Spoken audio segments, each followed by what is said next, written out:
ज़्यादा बीमारी आती है, एकांत में बैठ करके थोड़ा विचार करो कि मैं बार बार क्यों बीमार होता हूँ, कारण क्या है। बीमारी का मेन कारण पेट होता है। पेट का डाइजेशन अगर सही नहीं है, पेट की सफाई सही नहीं हो रही है, पेट में कॉन्स्टिपेशन है, कब्जियत है, पेट में गैस बनती है, बीमारी घेरती रहेगी। पेट को सही करने के लिए सुबह थोड़ा पपीता खा लीजिए, अमरूद खाइए, जामफल नमक के साथ, काला नमक, सेंधा नमक और मिर्चा साथ में थोड़ा पीस के, और लहसुन भी उसी में डाल के पीस के, और बस जामफल को ठंडी है तो भून के, आज जामफल खाया हूँ मैं भून के, दाल चावल सब्जी रोटी चूरमा बाटी बूंदी नुक्ती कुछ नहीं, जामफल। देखिए दिमाग कितना तेज है, ऐसे लग रहा बिल्कुल महाभारत के युद्ध में लेकर खड़े हैं धनुष बाण। हाँ, जामफल खाइए और 4 घंटे तक फिर कुछ मत खाइए। देखिए दूसरे दिन सवेरे रिजल्ट आएगा, पेट पूरा साफ होगा, क्लीन होगा। थोड़ा संतरा भी खा लीजिए, थोड़ा 1 केला भोजन के बाद ले लीजिए, आधा सेव या चौथाई सेव भोजन के बाद ले लो, थोड़ा मूली खा लो। क्या बात, सुबह सुबह का है ये सब मामला।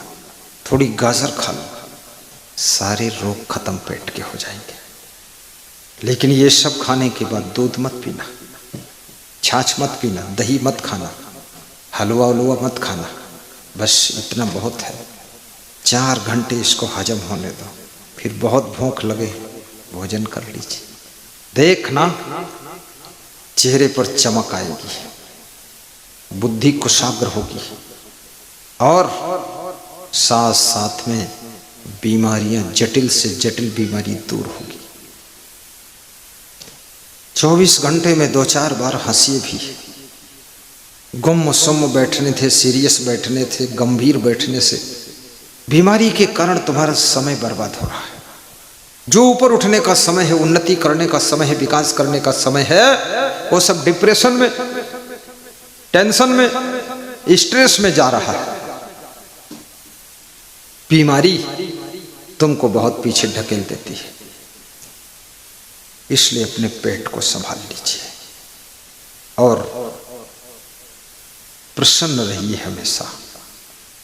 जो खो गया वो आपका नहीं था, जो मिल गया वो आपका था, उसको संभाल लीजिए। जो मिलने वाला नहीं उसकी चिंता छोड़ दीजिए,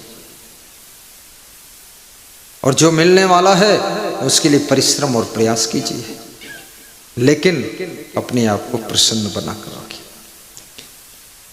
भगवान को भी युद्ध मैदान छोड़कर भागना पड़ा था, कृष्ण भगवान को।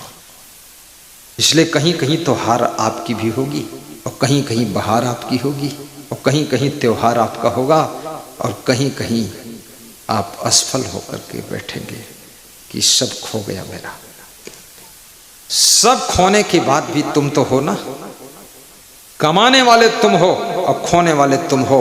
अगर तुम हो तो जितना खोया है उसके 10 गुना फिर कमा सकते हो। इसलिए सब खो जाए लेकिन अपनी खुशियों को खोने मत देना, आनंद को खोने मत देना, तो सब कुछ वापस लौट कर आने वाला है। कभी कभी तुम्हारे हाथ से पद चला जाएगा, और कभी कभी पार्टी तुमको टिकट नहीं देगी, और कभी ऐसा भी होगा 2.5 साल मिनिस्टर रहोगे, 2.5 साल बाद मिनिस्टर का पद चला जाएगा। इस संसार में मिलना और बिछड़ना, यही तो जगत का नियम है। मिलन वियोग का संसार है। यहाँ पर आज जो मिला है कल बिछुड़ सकता है, कल जो बिछुड़ गया है परसों फिर मिल सकता है। इसलिए घबराओ मत, और जिस लिए मनुष्य जीवन मिला है ये जीवन का अर्थ भी समझो। नर हो न निराश करो मन को, नर हो निराशा मृत्यु का दूसरा नाम है। निराश हुआ व्यक्ति मरे हुए जैसा होता है, मुर्दे जैसा। और जिसके मन में आशा है, याद रखना बूढ़ा व्यक्ति भी जवान जैसा होता है। इसलिए आशा ही जीवन है कहा गया है।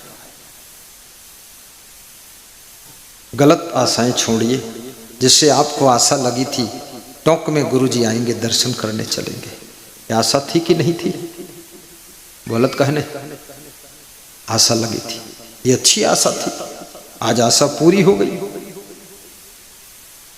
शुभ आशा आपके जीवन में सुख लेकर आती है और निराशा आपको मुर्दा बना देती है। और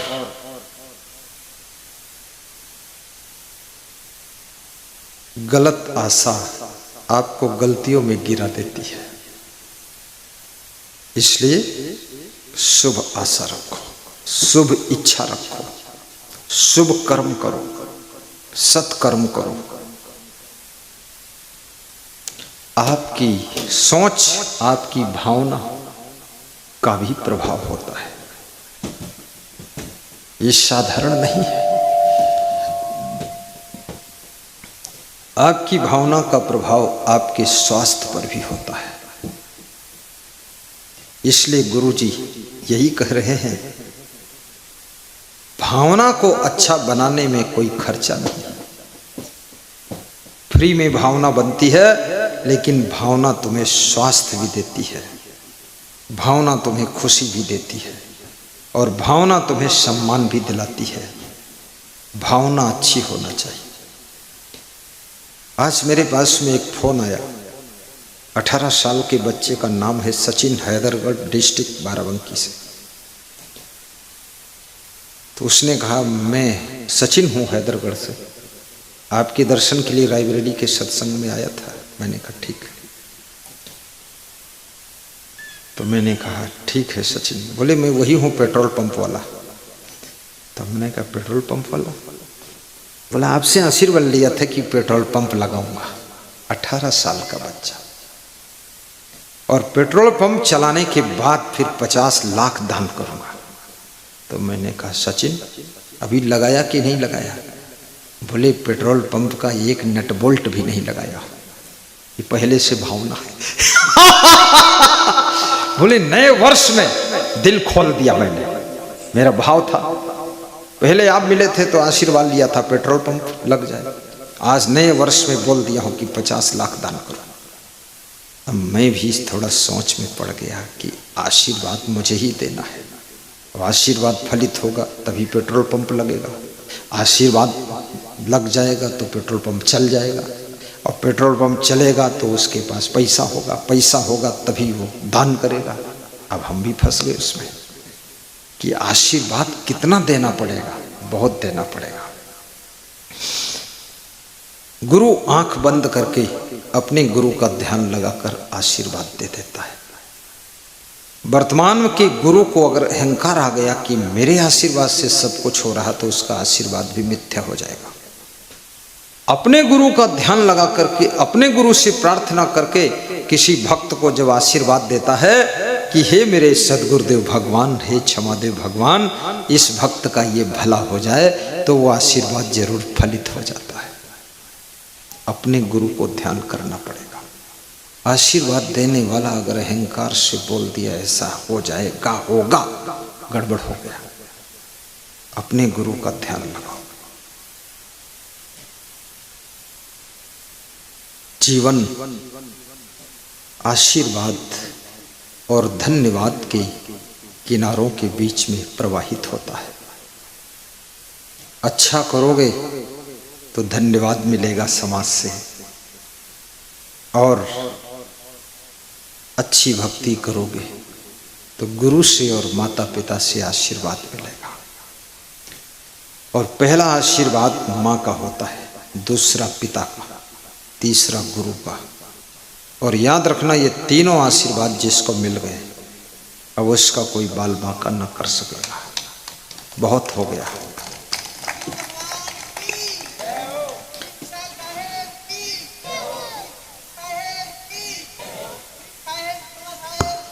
जय जय जय जय जय। दुनिया को तुम खुश करने के चक्कर में व्यायाम मत करो, तुम केवल अपनी माँ को खुश कर दो, पिताजी को खुश करो और गुरु को खुश करो। ये तीन की खुशी तीनों लोक में तुम्हारी सुगंध फैला देगी। माता और पिता और गुरु, ये तीनों को बहुत महान होना चाहिए। अपने भक्त को, अपने पुत्र को, अपनी संतान को, उनकी गलतियों को क्षमा करके बेटे बहू को आशीर्वाद दीजिए।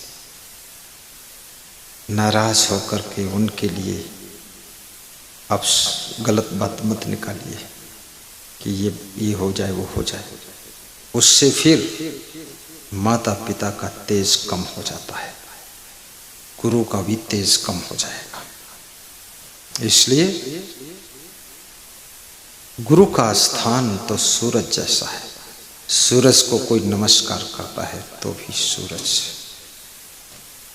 धूप देता है, प्रकाश देता है। कोई नमस्कार नहीं करता, उसको भी देता है, पशुओं को भी देता है। गुरु वह तत्व है जिसके चरणों में भगवान भी आशीर्वाद लेने के लिए दंडवत प्रणाम करते हैं। उसको गुरु कहते हैं। राम कृष्ण से को बड़ा उन्हों तो गुरु कीन, तीन लोक के वे धनी, गुरु आगे आधीन, गुरु आगे आधीन। गुरु का बड़ा महत्व है। गुरु बनना और गुरु होना दोनों में अंतर है। गुरु होने का मतलब है वो पूर्व जन्म से उसमें गुरुता है। जन्म लेते ही उसके अंदर दिव्य संस्कार है, दिव्य आभा है।